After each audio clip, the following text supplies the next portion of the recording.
Hello friends, तर स्वागत आहे तुमचं आपल्या या यूट्यूब चॅनलवरती. मित्रांनो, चॅनलवर नवीन असाल तर चॅनलला सबस्क्राईब करा आणि अशाच नवनवीन अपडेट्स पाहत राहा. अखंडाच्या समोर येत ती उभी राहिली आणि म्हणाली, तुमच्याकडे 4 डोळे आहेत का? अखंड हलकेच हसत म्हणाला, नाही, पण तुझा हा परफ्यूम तुझ्या येण्याआधीच माझ्यापर्यंत पोहोचला, त्यामुळे मला तुझ्या येण्याचा अंदाज आला. मून थोडं इतरत म्हणाली, हा माझा आवडता परफ्यूम आहे. मी बाबांना खास सांगून पॅरिसहून मागवून घेतला आहे आणि हा लिमिटेड एडिशन आहे.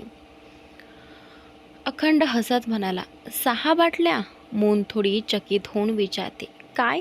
अखंड पुन्हा स्मित करत म्हणतो, आजवर तू या परफ्यूमच्या 6 बाटल्या वापरल्या आहेत आणि तुला सगळ्यात जास्त त्याचा ब्लॅक वाईन एडिशन आवडतो.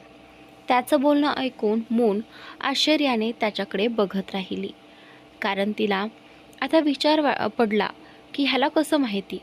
तिला वाटलं नव्हतं की अखंडला तिच्याबद्दल एवढं तपशील माहिती असेल. त्याचमुळे ती शॉक झाली होती. अखंड तिच्या जवळ आला, तिच्या कमरेभोवती हात ठेवला आणि तिच्या मानेकडे वाकून हलकेच तिचा सुगंध घेतला. तो पुन्हा तिच्यापासून थोडा दूर झाला आणि तिच्या डोळ्यात बघत म्हणाला, मला ठाऊक नव्हतं की मी तुझ्यासाठी इतका खास आहे की माझ्याशी भेटायला तू तुझा आवडता परफ्यूम लावशील. पण चांद, मला हा परफ्यूम नाही तर तुला अनुभवायचा आहे. हे म्हणताच तो पुन्हा तिच्या मानेवर झुकला आणि किस करू लागला. मूनने त्याच्या खांद्यावर हात ठेवला आणि म्हणाली, हे मी तुमच्यासाठी वापरलेलं नाही आहे आणि हे कृपया थोडं दूर राहा माझ्यापासून. मला नाही हवं की कोणी आपल्याला अशा अवस्थेत पाहावं. चांद म्हणाली. अखंड पुन्हा तिच्या मानेजवळ गेला आणि म्हणाला, मी तर उलट असं इच्छितो की सगळ्यांनी आपल्याला पाहावं आणि पाहून जळून खाक व्हावं. आता चांद फक्त प्रकाश देईल असं कुठे लिहिलं आहे का? मून रागाने म्हणाली, तुम्ही मला पुन्हा पुन्हा चांद का म्हणता? माझं व्यवस्थित नाव आहे मून अग्रवाल. ती अजून बोलतच होती की अखंडने तिच्या कमरेवर हात ठेवून तिला स्वतःकडे ओढलं आणि म्हणाला, मून अग्रवाल नाही, मून अखंड सिंघानिया, आणि ते फक्त इतरांसाठी. माझ्यासाठी तर तू फक्त माझी चांद आहेस. अखंड पुन्हा पुन्हा मूनला चांद बोलत असतो.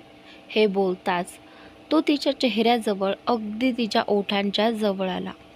त्याच्या गरम श्वासांचा स्पर्श मूनला जाणवत होता. तिने दोन्ही हातांनी त्याच्या छातीवर जोर दिला. ती त्याला दूर ढकलू पाहत होती, पण अखंड तिच्याकडे अजून जवळ येत होता.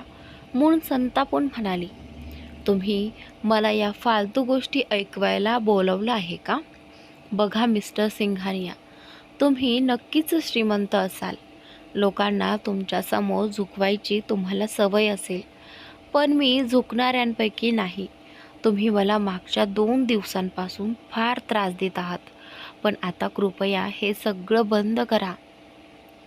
मी कोणावर खूप प्रेम करते आणि माझ्या मनात फक्त त्याच्यासाठीच जागा आहे. त्याच्याशिवाय मी कोणालाही जवळ येऊ देणार नाही. तुमचं ब्लॅकमेलिंग आणि वागणूक मला अजिबात मान्य नाही. मी तुमच्याशी फक्त आणि फक्त तिरस्कार करते, पण दुर्दैव असं की तो तिरस्कारही उघडपणे दाखवू शकत नाही, कारण तुम्ही पुन्हा मला ब्लॅकमेल कराल. त्यामुळे तुम्हाला विनंती करते की तुमच्या या हरकती थांबवा. मी तुमच्यावर प्रेम करत नाही. कृपया तुम्ही त्या मुलीला शोधा जिला खरंच तुमच्यावर प्रेम असेल, जी तुमचं ऐकेल, कारण मी ती मुलगी नाही जी तुमच्या समोर झुकेल. अखंड शांतपणे स्मित करत म्हणाला, शॅम्पेन तर तू घेत नाहीस, फ्रेश ज्यूस प्यायचे का? मून संतापून म्हणाली, तुम्ही वेडे आहात का?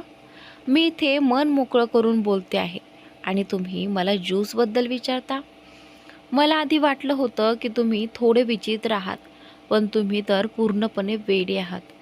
इतक्यात अखंड तिला सोडून टेबलाकडे गेला आणि टेबलवरचा ज्यूस ग्लास उचलला आणि तिच्याकडे देत म्हणाला, हा मी खास तुझ्यासाठी मागवला आहे. मून रागाने म्हणाली, मी इथे ज्यूस प्यायला आलेली नाही. मी फक्त तुम्हाला माझ्या मनातलं सांगायला आले होते आणि आता सगळं सांगितलं आहे, त्यामुळे मी निघते. तिचं बोलणं संपत नाही तोच अखंड हसत म्हणाला, मी कधी म्हटलं की तू ज्यूस एन्जॉय करायला आली आहेस? एन्जॉय तर आपण काहीतरी वेगळंच करू. आता आधी हा ज्यूस पिऊन घे. अखंड मूनला म्हणाला. मून वैतागून म्हणाली, यासाठीही तुम्ही मला धमकी द्याल का? अखंड तिच्या डोळ्यात डोळे घालून बघत थंड आवाजात म्हणाला, तू हा ज्यूस पिणार आहेस की नाही? चांद, तो विचारतो. मूनचा थरथर काप सुरू झाला. तिने ग्लास हातात घेतला आणि चेहरा दुसरीकडे वळवला. अखंडच्या चेहऱ्यावर दुष्ट हास्य उमटलं. मूनने तो ज्यूस पिणं सुरू केलं. दरम्यान अखंडने शॅम्पेनची बाटली उचलली, ती हलवून उघडली आणि सगळी शॅम्पेन वर उडाली. मून त्याच्याकडे विचित्र नजरेने पाहू लागली. 2-3 घोट घेताच अचानक तिच्या डोक्यात जोराचा त्रास सुरू झाला. तिने ग्लास टेबलावर ठेवला आणि म्हणाली, हा ज्यूस मला अजिबात चांगला वाटत नाही. इतक्यात तिच्या चेहऱ्याचे भाव बदलू लागले. अखंडने शॅम्पेनची बाटली ओठांना लावली आणि मग मूनच्या ओठांवर अंगठा ठेवत हलक्या आवाजात म्हणाला, काही हरकत नाही. आता जे होणार आहे ते तुला फार आवडेल. त्याच्या चेहऱ्यावर स्पष्ट दुष्ट हास्य उमटलं. मून त्याच्याकडे झुकू लागली आणि काही क्षणांतच ती पूर्णपणे अखंडाच्या छातीवर कोसळली. अखंडाच्या चेहऱ्यावरची खट्याळ स्माईल आणखी गडद झाली. त्याने मूनला आपल्या कुशीत उचलले आणि रिसॉर्टच्या आत घेऊन गेला. त्या क्षणी तिथे फक्त काही सेवक सोडले तर इतर कोणीच नव्हते. रिसॉर्ट संपूर्ण रिकामं होतं. अखंडेने हा रिसॉर्ट आजच्या दिवसासाठी पूर्णपणे बुक करून ठेवला होता. तो तिला घेऊन त्या रिसॉर्टमधल्या सर्वात आलिशान खोलीत गेला आणि तिला हळुवारपणे बेडवर आडवं केलं. मूनने अलगद डोळे उघडले आणि अखंडकडे बघत विचारलं, आपण मला इथे कुठं आणलं आहे? अखंड तिच्यावर झुकून हळू आवाजात म्हणाला, तिथे जिथे तू मला पूर्णपणे अनुभवशील. मूनचे ओठ कोरडे पडू लागले. अखंडने तिच्या ओठांवर आपला अंगठा ठेवत हलकेच दाबले आणि म्हणाला, आर यू थर्स्टी? मूनने मान डोलावली. ती ओठांवर जीभ फिरवू लागली, पण तिचं तोंड खूप कोरडं पडत होतं. अखंड तिच्या अगदी जवळ येत कुजबुजला, मी तुझी ही तहान भागवू का? मूनने पुन्हा मान डोलावली आणि म्हणाली, प्लीज मिस्टर सिंघानिया, मला खूप तहान लागली आहे. ती बोलताना डोळे उघडे ठेवण्याचा प्रयत्न करत होती, पण अखंडने ओठ वाकवत म्हटलं,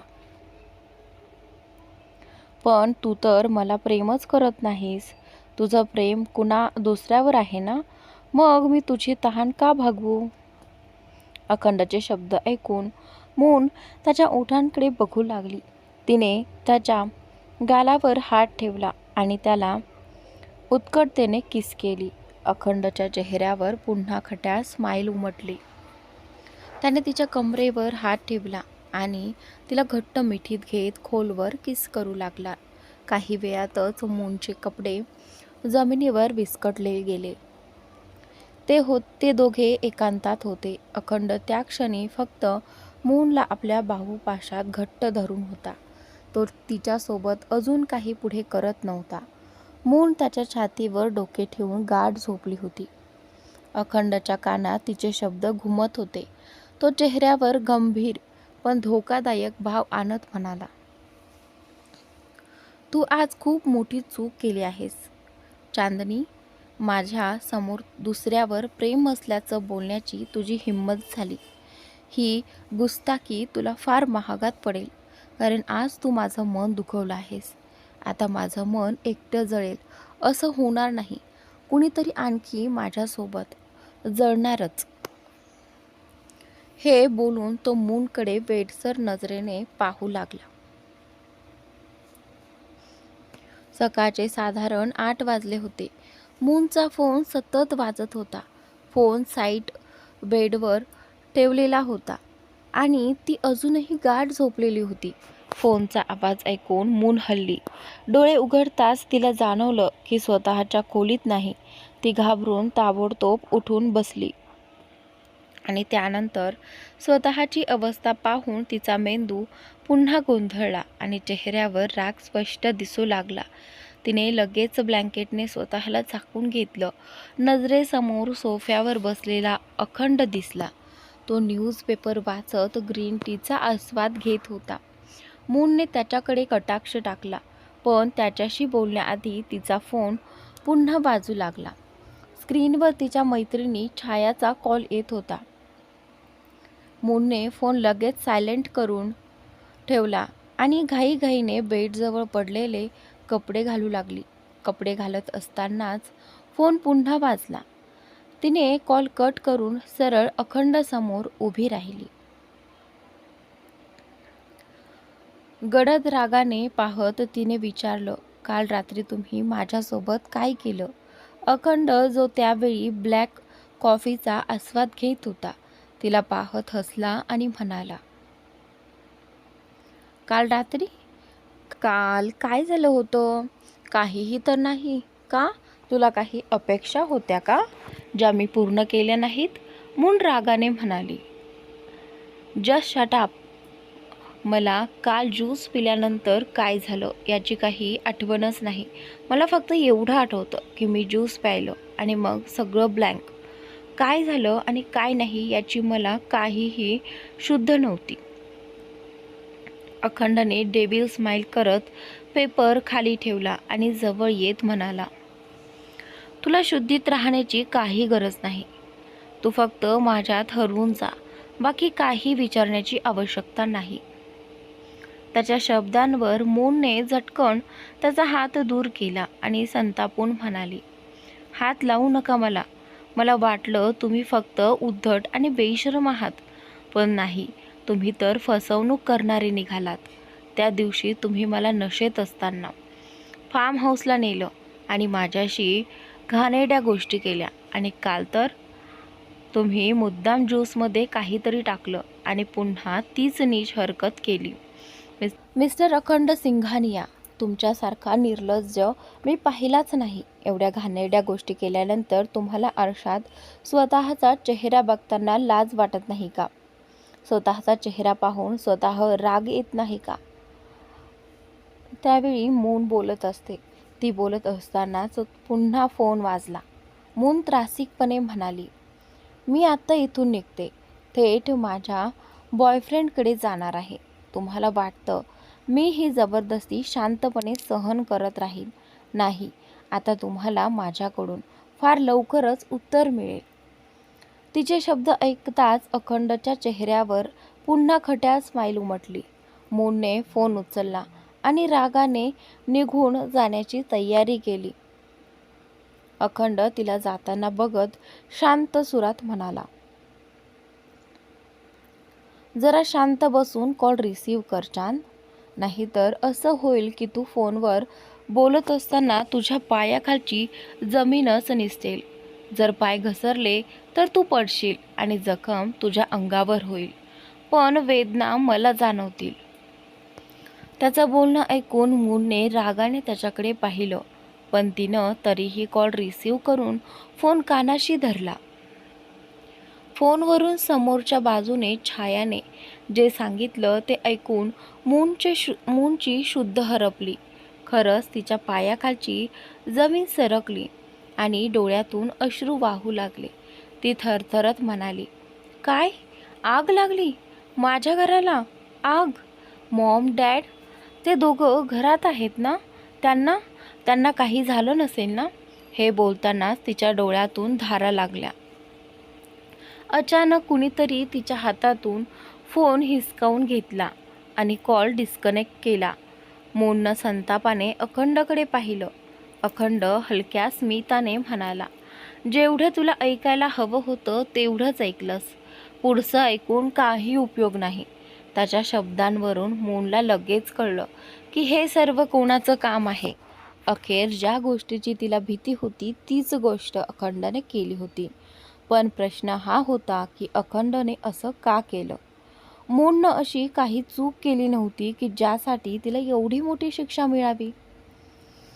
ती संतापाने थरथरत अखंडच्या कॉलरला पकडते आणि दात ओठात खुपसत म्हणते, तुमची हिंमत कशी झाली एवढी नीच कृती करण्याची मिस्टर अखंड सिंघानिया?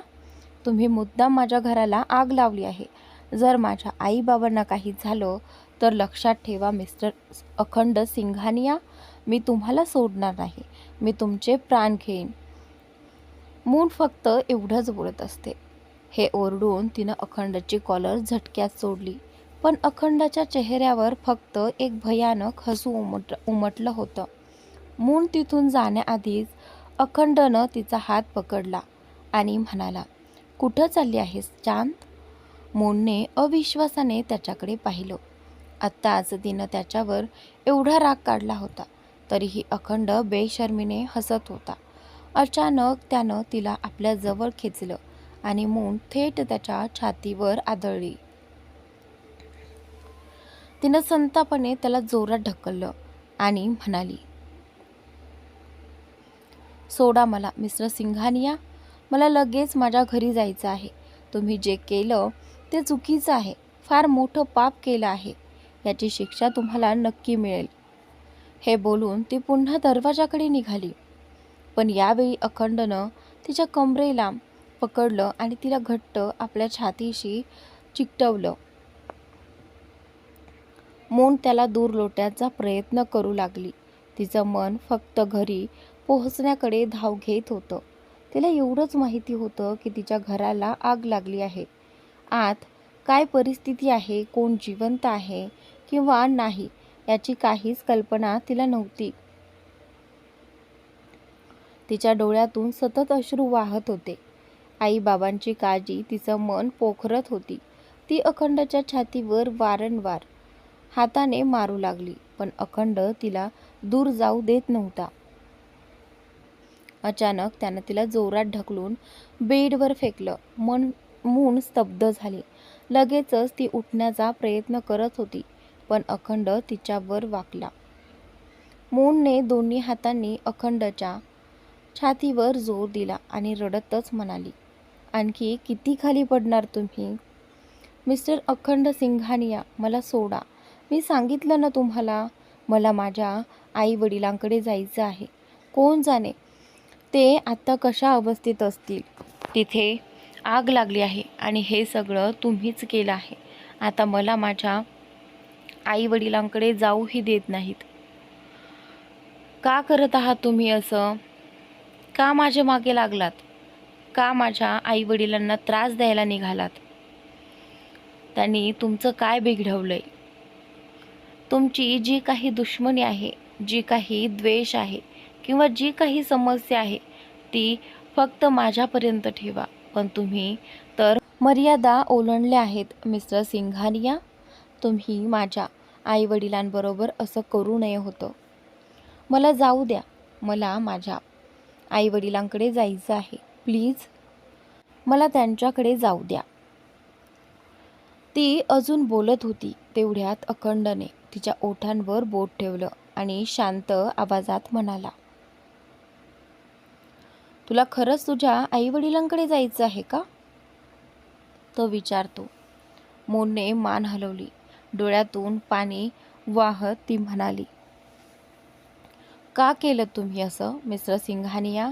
शेवटी अशी काय चूक केली मी ज्याची शिक्षा तुम्ही माझ्या आई वडिलांना दिलीत? त्यांचा अनेक वर्षांचा संघर्ष, आमचं अग्रवाल हाऊस तुम्ही सगळं आगीत भस्मसात करून टाकलं. मून बोलून संपवते. तोच अखंड निर्विकार चेहऱ्याने पण खोल आवाजात म्हणाला, तू माझं मन पेटवलं होतंस चांद. हे ऐकून मून थबकली. तिला समजलंच नाही की तिने अखंडचं मन कसं पेटवलं. अखंड तिचे विस्कटलेले केस चेहऱ्यावरून बाजूला करत म्हणाला, काल तू कोण्या शिवायचं नाव घेतलंस. म्हणालीस की तो तुझा बॉयफ्रेंड आहे. तुला माहीत आहे का, हे ऐकून माझं मन किती जळालं होतं. आता जर माझं मन जळलं तर त्याची ज्वाला तुलाही पोहोचणारच ना चांद.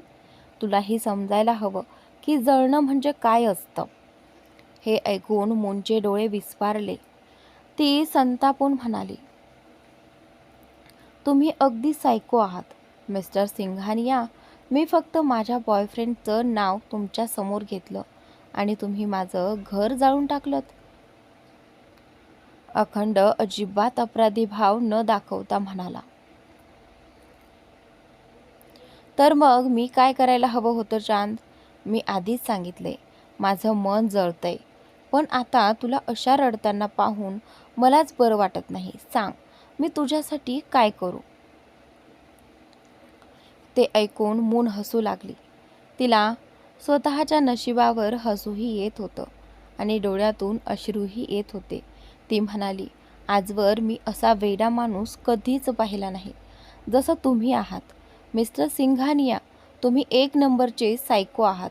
तुम्हाला माझी नाही, तुम्हाला मनसोपचाराची तज्ज्ञाची गरज आहे, जो तुमच्या डोक्याचा इलाज करील.